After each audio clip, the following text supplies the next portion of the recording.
আমাদের আগের থেকেই আছে, অনেক আগে থেকে, যেটা ধরুন ওই গুপ্ত বা মৌর্য না, তারপরে গুপ্ত, বেসিক্যালি গুপ্তদের সময়, হ্যাঁ, এই সব জিনিস সায়েন্সের খুব অগ্রগতি হয়েছিল, সেই সময় এরকম হয়েছে।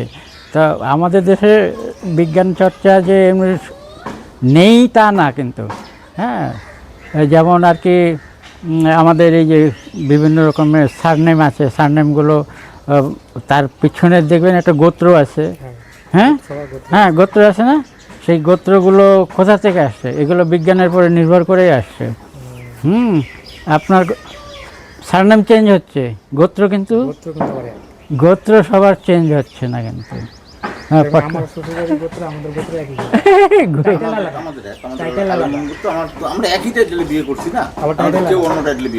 ওই তো গোত্র বিষয়টা একদম পুরাপুরি বিজ্ঞানের পরে নির্ভর করে হয়েছে। সেই জন্য কি বলবো, আমাদের ভারতবর্ষে যারা আছে হিন্দু, হ্যাঁ, যারাকে আমরা হিন্দু বলি, হিন্দু তো শব্দ অন্য ম্যাটার আছে, হ্যাঁ, তো আমরা যারা বর্তমানকালে হিন্দু বলে নিজেদের দাবি করি, হ্যাঁ, তাদের ভিতরে প্রত্যেকটা মানুষের যে আলাদা আলাদা গোত্র আছে এবং সারনেম আছে, সেটা পৃথিবীর অন্য কোনো দেশে নাই। এটা হলো মূল বিষয়, এটাই হলো বিজ্ঞানের সবথেকে বেশি অগ্রগতি এই দিক থেকে আমাদের আছে, অন্য কোনো দেশের নাই। টাইটেল তো শুরু হয়েছে ঈশ্বর থেকে না, ওই যে আমাদের এক রাজা ছিল লক্ষণ সেন, বল্লাল সেন, ওইখান থেকে তো টাইটেলগুলো আসছে, গোত্রগুলো। না, তার আগেও থাকতে পারে। এখন আমি তো সত্যি কথা বলছি, অত বেশি পড়াশোনা করিনি এইসব বিষয়ে, হ্যাঁ হ্যাঁ, কিন্তু আমি জানি এই যে বিশেষত গুপ্ত আমলে এই বিজ্ঞান চর্চাটা বেশি হয়েছিল। হ্যাঁ, বিশাল প্রাচীন। হ্যাঁ, বিজ্ঞান চর্চা তো সেই সময় হয়েছিল। ওই উপাধিগুলা কবে থেকে? আর এই যে সেন আমলে, বিশেষ করে বল্লাল সেনের সময়, আপনার এই যে শ্রেণী বিভাগ, হ্যাঁ, এই জিনিসগুলো বেঙ্গলে খুব হয়েছে, কিন্তু তখনই মেন আসছে নাকি? হ্যাঁ, এই বিভিন্ন রকমের শ্লোকও আছে এই বিষয়ে, হ্যাঁ, আছে না? তো এই জিনিসগুলো কী বলে, বল্লাল সেনের সময় হয়েছে, কিন্তু আর যত ভালো ভালো জিনিস আবিষ্কার কিন্তু আমাদের ভারতে হয়েছে। তো এই যে জিরো জিরো ইন্ডিয়ারই আবিষ্কার, হ্যাঁ, তাহলে এই জিনিসগুলো 1 2 3 4 5 6 তো ছিলই আগের থেকে। তাছাড়া জিরো এবং দশমিক পদ্ধতি, যেটা এটা আমাদের দেশে আবিষ্কার। আর একটা বিতর্কিত জিনিস, এটা বলবেন কিনা আপনি, মানে যেরকম বৈদিক দিক থেকে শুরু হয়েছে, মানে যে কাজ করবে সেই হিসেবে টাইটেল। যারা লেখাপড়া শেখাইতো তারা ব্রাহ্মণ, আর যারা দেশ রক্ষা করতো তারা ক্ষত্রিয়, যারা ব্যবসা করতো বণিক। তো সেই হিসাবে যেহেতু তারপরে উত্তর বৈদিক যুগের পরের থেকে বললো যে ব্রাহ্মণের ছেলে ব্রাহ্মণ হবে, বৈশ্যের ছেলে বৈশ্য হবে, ক্ষত্রিয়ের ছেলে ক্ষত্রিয় হবে। তাহলে সেই হিসেবে তো আমি ব্রাহ্মণ হই, কাজে কিন্তু আমি তো ব্রাহ্মণ না, যেরকম আমি পড়াই, হ্যাঁ, আমার তো আমি জাতিতে নমসূত্র, তাহলে আমার তো হিসেবে ব্রাহ্মণ হওয়া দরকার। তা এখন সে জিনিসগুলো তো ইংরেজি আসার পরে হয়ে গেছে, মানে চেঞ্জ হয়ে গেছে, সব শূদ্রই হবে, ব্রাহ্মণের ছেলে ব্রাহ্মণ হবে। সেই সময় আমি থাকলে পরে তাহলে আমার কাজটা আলাদা হতো। এখন এটা নিয়ে তো এটা কোনো ব্যাপার না। একটা ফ্যামিলিতে 4টা কাস্টের লোক থাকতো, ব্রাহ্মণও থাকতো, ক্ষত্রিয় থাকতো, কারণ কাজ হিসেবে। রাজার দরবারে কাজ করে সৈনিক, তাহলে ক্ষত্রিয়, আবার এদিকে পূজা অর্চনা করে ব্রাহ্মণ, আবার এদিকে পূজা অর্চনা করে পড়ায়, ওরা ব্রাহ্মণ হতো। আর এদিকে বণিকও আছে, এদিকে শূদ্র আছে। বিষয়টা তা নয়, বিষয়টা হচ্ছে বেসিক্যালি ভাগ করা হয়েছিল, ব্রাহ্মণরা শিক্ষার ম্যাটারে থাকবে, ক্ষত্রিয়রা ওরা মানে দেশ রক্ষা, যুদ্ধ বিগ্রহ এইসব ম্যাটারে থাকবে, বৈশ্যরা বিজনেস পারপাসে থাকবে, আর যারা বৈশ্যের পরে হচ্ছে শূদ্র, ব্রাহ্মণ, ক্ষত্রিয়, বৈশ্য, শূদ্র, এরা আর কি, ওরা আর কি বিভিন্ন রকমের কাজের, এটার কোনো ভাগ নাই, কিন্তু কাজের হিসাবে আর কি এইটা শ্রেণীটা হচ্ছে। ওইটা এই নয় যে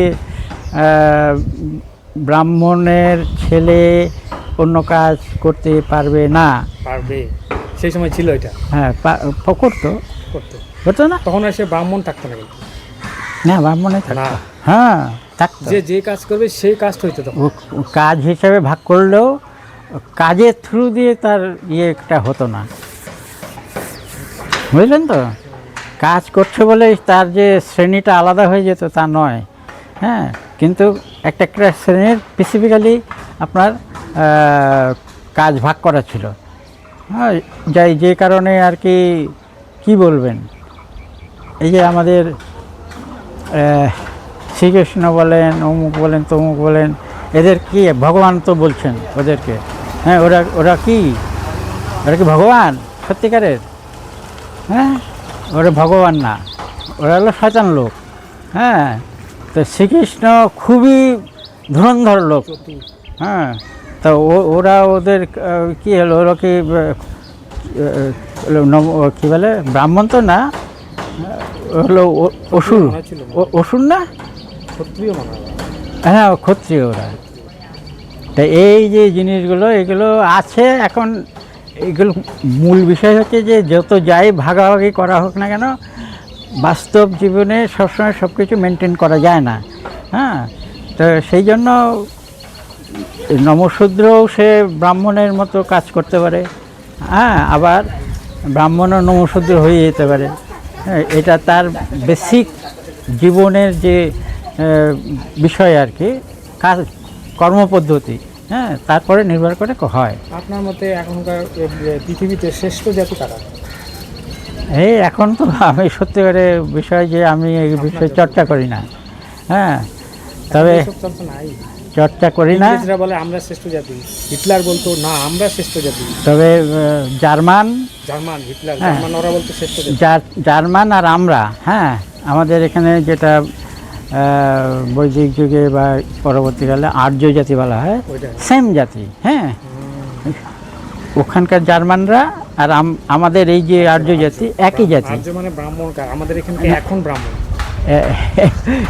আর্য জাতি এখন ব্রাহ্মণদের মধ্যে এখন অন্য ব্লাড ঢুকে গেছে, অনেক ক্ষেত্রে, সবার ক্ষেত্রে না, কারোর ক্ষেত্রে অন্য জায়গায় অন্য ব্লাড ঢুকে গেছে। হ্যাঁ, এখন জার্মানদের সঙ্গে আমাদের মিল আছে, এই জন্য দেখবেন জার্মানরা কিন্তু আমাদেরকে হেল্প করছে অনেক। হ্যাঁ, হেল্প করছে না, আজকে সুভাষচন্দ্র বোসকে কে হেল্প করছে?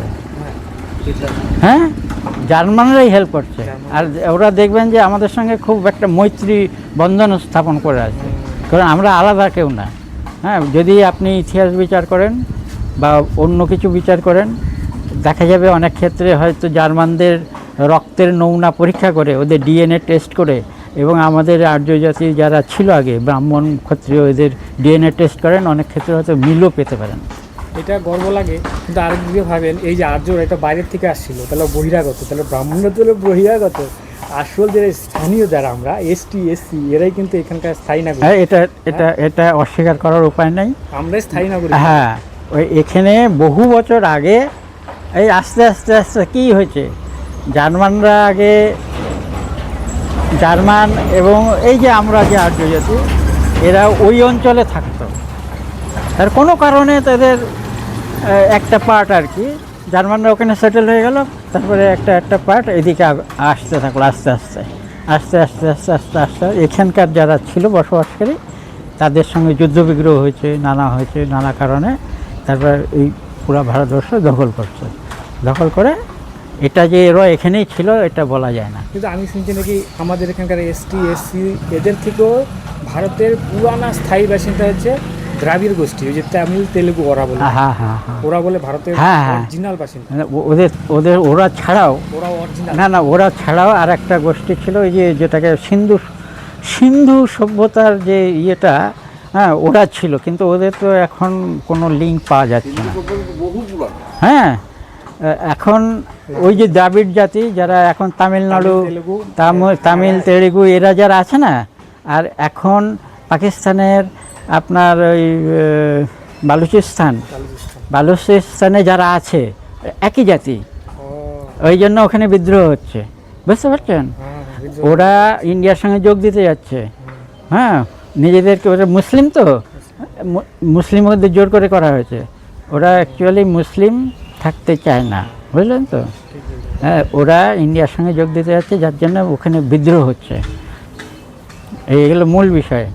ইভেন আপনার সিন্ধু প্রদেশেও, হ্যাঁ, ওরা কিন্তু ওই দেশ ভাগে, মানে এখানে যেমন হয়েছে বাংলাদেশ আউট হয়ে গেছে, ওরকম পাকিস্তান থেকে ওরা আলাদা হয়ে যেতে যাচ্ছে। প্রায় হয়ে সিন্ধু প্রদেশও এরকম আলাদা হয়ে যেতে যাচ্ছে। পাকিস্তান কয়েকটা ভাগ হওয়ার পথে আছে। ইভেন ওদের ভিতরে যে যদি খুব গভীরভাবে আর কি চিন্তা করে, মানে ওদের সঙ্গে যদি বসে কথা বলে, সেরকম ইন্টারভিউ যেটা করছেন এগুলো করেন, তাহলে দেখবেন যে বহু বিশেষত মহিলারা তারা কিন্তু ওই পাকিস্তানের মুসলিম যে ভাব ওরা কিন্তু মানতে চায় না।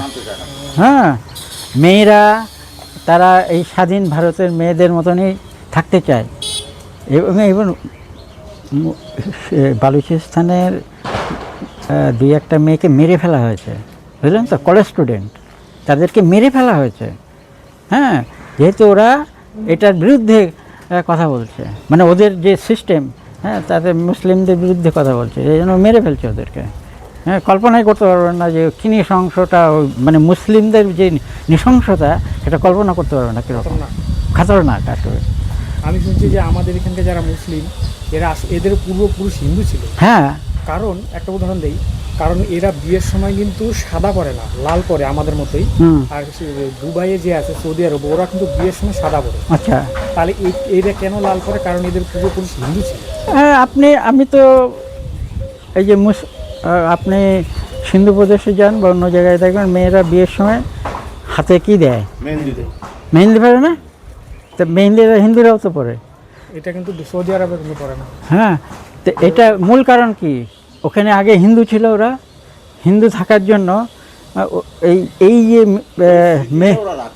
এইগুলো যে পরা চিহ্ন হিসেবে। হ্যাঁ, তো ওটা ওদের ভেতরে এখন মুসলিম হওয়ার পরেও রয়েছে, আমাদের হিন্দুদের মধ্যেও আছে। জিনিসটা কি ইন্ডিকেট করছে? যে আমরা হিন্দু ছিলাম, ঠিক না? একদম ঠিক আছে। হ্যাঁ, তো এই জিনিসটাকে আমাদের সরকারের কোনো এই যে এখন যে সরকার আছে তাদের মাথায়, আমাদের মোদি টোদির মাথায় এইসব নাই। হ্যাঁ, ওরা মুসলিম, এই জিনিসটা হ্যাঁ, ওদের মাথায় নাই। কিন্তু অটল বিহারী বাজপেয়ী আলাদা লোক। অটল বিহারী বাজপেয়ী কিন্তু ওদেরকে নিজের কাছে আনতে যাচ্ছিল। হ্যাঁ, আর এরা দুজন, মানে অমিত শাহ, নরেন্দ্র মোদী, দুটা আলাদা, পুরো আলাদা। দেখবেন যে অন্য যারা এরা সবাই আরএসএস থেকে আসলেও, আপনি ইউপি টিউপি এরা এখানে এসব জায়গা থেকে যারা বিজেপিতে আসছে, এদের চিন্তাভাবনা আলাদা। আর এরা এই দুইটা লোকেরই চিন্তাভাবনা আলাদা। যোগীর চিন্তাভাবনাই আলাদা। যোগী পরবর্তীতে যোগী আসছে। না, যোগী আসছে। যোগী হলো কেউ খারাপ কাজ যাতে না করে, বুঝতে পারলেন? যোগী সেটাই চাচ্ছে। আর ওর বেশিরভাগ সাপোর্টার হলো মুসলিম মহিলারা। হ্যাঁ, ওখানে প্রায় 100% মুসলিম মহিলা ওর সাপোর্টার। ভালোবাসা, ও তো গুন্ডাদের ডাইরেক্ট গুলি করে মারা দিচ্ছে।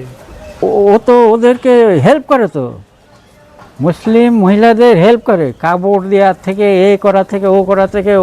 ও নিজের হয়তো নিজে যা বেতন টেতন পায়, ও তো নিজে তো ইউজ করে না, ওইগুলো দিয়ে বিতরণ করে। ও তো সন্ন্যাসী, তো ও টাকা পয়সা দিয়ে কী করবে? ভাই মন্দিরে দিয়ে দিল, না তো ওইগুলো কিনে দিয়ে ওই সব বিতরণ করে বেড়াবে, কিছুই না। তো সুতরাং এটা একদিকে ভালো দিক। এটা বলে লাভ নাই যে নাম কি যেন বললেন?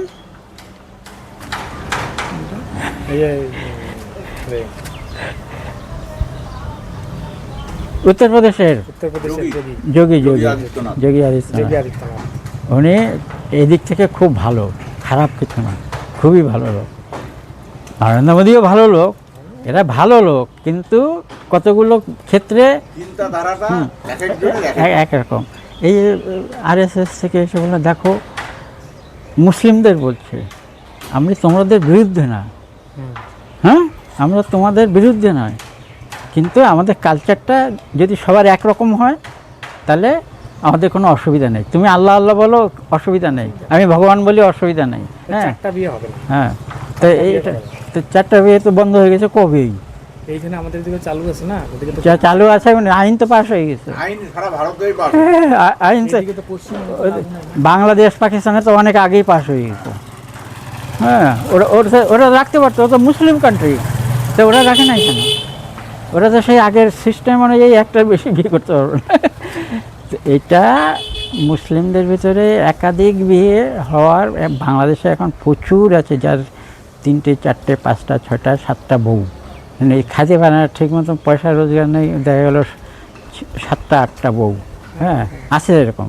হ্যাঁ, খোদ এই যে আমাদের এখানে কি আসলো যেন ওদের এখন এই একটু আগে যে আর কি ইউনুস খান, মোহাম্মদ ইউনুস, মোহাম্মদ ইউনুস করে 2টা বউ। হ্যাঁ, তো এইরকম প্রচুর আছে, হাজারে হাজারে আছে এরকম। লক্ষে লক্ষে কোটি কোটি। তাহলে এই যে জিনিসগুলো এটা মানা যায় না। ওদের চিন্তা ভাবনাটা এরকম কেন? ওরা ভাবে পূর্ণ হবে সেটা আলাদা। আমার মেয়েটারও পূর্ণ হবে, আমারও পূর্ণ হবে। আমার মূল বিষয় হচ্ছে যে আরব কান্ট্রিতে মনে হয় আগে মেয়েদের সংখ্যা বেশি ছিল এবং ছেলেদের সংখ্যা কম ছিল। ফলে কি হয়েছে, তখন একজন পুরুষের মানে কোনো লিমিট ছিল না বিয়ের। হ্যাঁ, এই যার জন্য এই গণ্ডগোলগুলো হয়েছে। খোদ মুসলিম ধর্মের যে প্রবর্তক হজরত মোহাম্মদ, হ্যাঁ, হজরত মোহাম্মদের 11টা বউ। আপনি চিন্তা করতে পারবেন, 11টা বউ। আর এই যে উত্তরপ্রদেশ, আমাদের ইউপিতে এক ভদ্রলোক ছিল, তার প্রপার্টি ছিল অনেক। হ্যাঁ, তার হলো 20টা বউ, 150টা বাচ্চা। সে তো মানে 1-2 বছর আগে মারা গেছে। এটা আপনারা হয়তো যারা এই কি বলবো পেপার বা অন্যান্য এই যে পাবলিক ইয়ের সঙ্গে জড়িত আছেন ভালো করে জানেন। তাই এই জিনিসটা তো ফ্যাক্ট। হ্যাঁ, তো এই মুসলিমদের বিয়ের কোনো ইয়ে নেই, বউ থাকবে অনেক গাদা গাদা। হ্যাঁ, ওই হলো মেয়েদের ভিতরে এইসব কোনো হোল নাই কোনো। হ্যাঁ, আমাদের মধ্যে তো মাইনে নেয় না মহিলারা, মানে মারে আমাদের মধ্যে মানবে না। এমনিতেই মানতে চাই না। ওরে বাপরে, এই স্বাধীনতাটা আজকে পাকিস্তানের বহু মেয়ে কিন্তু এই জিনিসটা চাচ্ছে, নিজের স্বাধীনতা। হ্যাঁ, যেটা পাচ্ছে না।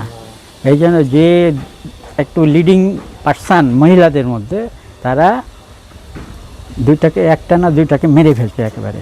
কলেজ স্টুডেন্ট, কলেজে পড়তো, এই স্টুডেন্টকে মেরে দিয়েছে, মানে ও হলো লিডার, মেরে দিল। তো একটা হচ্ছে আপনার মানে কানাডাতে নিয়ে গিয়ে মারছে।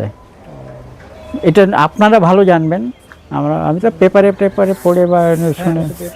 হ্যাঁ, এরকম আছে পাকিস্তানে, এগুলো ভালো খোঁজ নিলে পাওয়া যাবে। তা ওরা যদি এই স্বাধীনতাগুলো পেয়ে যায় না, তাহলে দেখতেন সব একদম উল্টাই যাবে পাকিস্তান। ওরা তো এই স্বাধীনতা চাচ্ছে, কিন্তু মেয়েদের পক্ষে সব কিছু করা সম্ভব না তো। না, তাই এইটাই আর কি চাচ্ছে। এই যে রিসেন্ট একটা মুসলিম মেয়ে ইন্ডিয়ায় একটা হিন্দু ছেলের সঙ্গে প্রেম করে ওকে বিয়ে করছে, কিন্তু পাকিস্তানের মেয়েটা হল পাকিস্তানি। হ্যাঁ, ছেলেটা, তাই তো করে এখন ওই ছেলেটার আবার বিয়ে দিচ্ছে ওর মা বাবা। ও একদম কান্নাকাটি করা শুরু করছে, করে মোদিকে ধরছে না। হ্যাঁ, মোদিকে ধরে তারপরে আমি জানি না কিন্তু কি হয়েছে লাস্টে। তো ও আসছে এখানে, মেয়েটা তো আসছে, তারপরে মনে হয় ফেরত পাঠাচ্ছে নাকি। তো যাই হোক, মোদির এটা উচিত ছিল যে একবার বিয়ে যখন হয়ে গেছে ওকে অ্যাকসেপ্ট করে নেওয়া। এটা না হলে ও কিসের প্রধানমন্ত্রী। আচ্ছা, শেষ প্রশ্ন আপনাকে বলি, এই যে যেহেতু আপনি একটু সিনিয়র আছেন, অভিজ্ঞতা আছে জীবনে অনেক বেশি, আমার এমনি ভালো থাকতে গেলে কি করা উচিত? একদম ভালো থাকার মূল মন্ত্র কি? ভালো থাকার মূল মন্ত্র দেখেন, বেঁচে থাকাটা হলো মানুষের জীবনের মূল উদ্দেশ্য। যত বেশি দিন বেঁচে থাকবেন আর একটা জিনিস হচ্ছে নিজের মানে অস্তিত্ব বজায় রাখার জন্য সন্তান-সন্ততি রেখে যাওয়া। হ্যাঁ, এগুলো করার জন্য যতটা ভালো সৎ পথে থেকে পয়সা রোজগার করা এবং নিজের কি বলবো মা বাবা, ছেলে মেয়ে, বউ যাদের কাছে সুষ্ঠুভাবে পরিচালনা করতে পারলেই কাজ খতম। আর মনকে ভালো রাখার জন্য কি করা উচিত? মন ভালো থাকবে এই কারণে বলতে, ফ্যামিলি ভালো থাকলে মন ভালো থাকবে। ফ্যামিলি ভালো থাকলে কিন্তু মন ভালো থাকবে না। এদিকে ফ্যামিলি বউর সাথে মন কালা গেলেই মনের কি ভালো থাকবে? কিচ্ছু না। দেখেন, ওয়াইফ মানে এই নয় ওয়াইফকে আপনাকে টাইম দিতে হবে, বুঝতে পারলেন? এখানে বেশিরভাগ গণ্ডগোলের মূল কারণ কি, ওয়াইফ হাজব্যান্ডের থেকে সব কিছু পাচ্ছে না। অনেক হাজব্যান্ড আছে যারা হয়তো 12 ঘন্টা 14 সরকারি কাজ করে, কিন্তু হ্যাঁ তারা প্রচুর টাইম বাইরে কাজের জন্য ব্যয় করে, নিজের ওয়াইফকে সময়ই দিতে পারে না। হ্যাঁ, এটা ভালো কথা বলছেন। একটা মহিলা বা একটা মেয়ে সারাদিনে ধরেন 20,000 কথা বলে, আর একটা ছেলেরা কম বলে 10,000।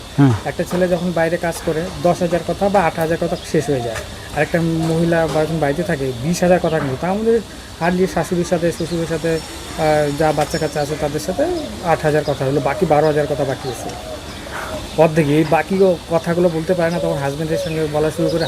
ওই তো মূল বিষয় হচ্ছে যে আমি ফ্যামিলি যে আছে তার সঙ্গে যদি অ্যাডজাস্ট হয়ে যায় কোনো ম্যাটারই না।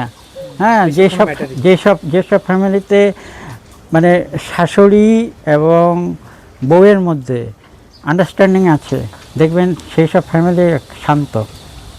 আর যেসব ফ্যামিলিতে এটা নাই, সাধারণত শ্বশুরের সঙ্গে বউদের খুব একটা গণ্ডগোল বাঁধে না, হ্যাঁ শাশুড়ির সঙ্গেই বাঁধে। তো খুচুর করে না শাশুড়ির সঙ্গে বাঁধে, কিন্তু বউদেরও ট্যাকেল করতে হবে, শাশুড়িটাকে হাত করার, হ্যাঁ সেই জিনিসটাকে ওদের ইয়ে করতে হবে।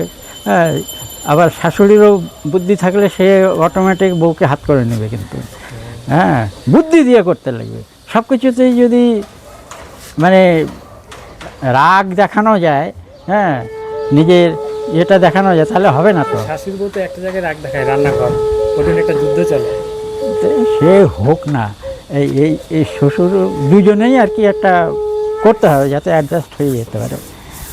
খুব ভালো বলে না, এটা ফ্যাক্ট। আমি তো দেখি, তো হ্যাঁ আমি দেখি কোথাও আপনার এত অ্যাডজাস্টমেন্ট না, বউ মানে শাশুড়ি ছাড়া থাকতে পারবে না, আবার শাশুড়ি বউ ছাড়া থাকতে পারবে না, এরকম আছে নাকি?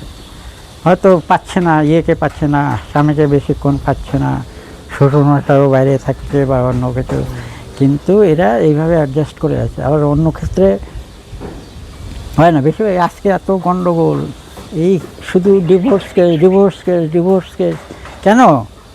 এটা হবে কেন? সরকারেরই উচিত এই জিনিসগুলোকে বন্ধ করা। এটা সমাজের পক্ষে ভালো নয়। যা কিছু করলাম আর সঙ্গে সঙ্গে একটু গণ্ডগোল হলো, সঙ্গে সঙ্গে আমি মামলা ঠুয়ে দিলাম। বয়স্করা বলে যে এখনকার দিনে দেরি করে বিয়ে করে, সেই জন্য অ্যাডজাস্ট হইতে ঝামেলা হয়। আগেকার দিনে যেরকম আপনাদের সময় এইটা একটা ঘটনা, এটা সত্যি কথা। আপনাদের সময় একটা মেয়ে বা মেয়েদের 13 বছর বয়স হয়ে গেলে ওদের সেক্সুয়াল অ্যাক্টিভিটি শুরু হয়ে যায়, হ্যাঁ, আর ছেলেদের মানে 15 বছর বয়স হলে সেক্সুয়াল অ্যাক্টিভিটি শুরু হয়। তো এই টাইমে বললাম তো কিছু 2-4 বছর দেরি, 2-1 দিন, কিন্তু এখন যে অবস্থা অনেক বছর লেট হয়ে যায়, ফলে কি হয়? অ্যাডজাস্ট হয় না। অনেক মেয়েরও বয়স হয়ে গেছে, ছেলেরও আরেকজনকে সহ্য করতে পারে না, এই আসল ম্যাটার। এই জিনিসগুলো বুঝতে হবে, সরকারের বুঝতে হবে, যারা আইন তৈরি করতেছে তাদের বুঝতে হবে। তো হিন্দু ছেলেরাই তো এরকম করে বেশি, মুসলিমরা তো ঘাটাঘাট বিয়ে করে দিচ্ছে। মুসলিমরা করছে ওই জন্য ওদের ভিতরে কোনো গন্ডগোল নাই। কয়টা মুসলিমদের মধ্যে এই যে ইয়ে হয়, কি বলে, ডিভোর্স হয় না? কম হয়। এখন তো তালাকও বন্ধ হয়ে গেছে। হ্যাঁ, তাহলে মুসলিমদের মধ্যে ডিভোর্স খুব কম হয়, আর ওদের মধ্যে মানে পারিবারিক যে সমস্যা নিজেদের মধ্যে মিট করে নেয়, খুব কম আছে, নেই তা না বলছি না, কম। আমাদের হিন্দুদের মধ্যে এখন বেশি হচ্ছে এটা, আর বিশেষ করে একটু শিক্ষিত মেয়েদের মধ্যে আরও বেশি হচ্ছে।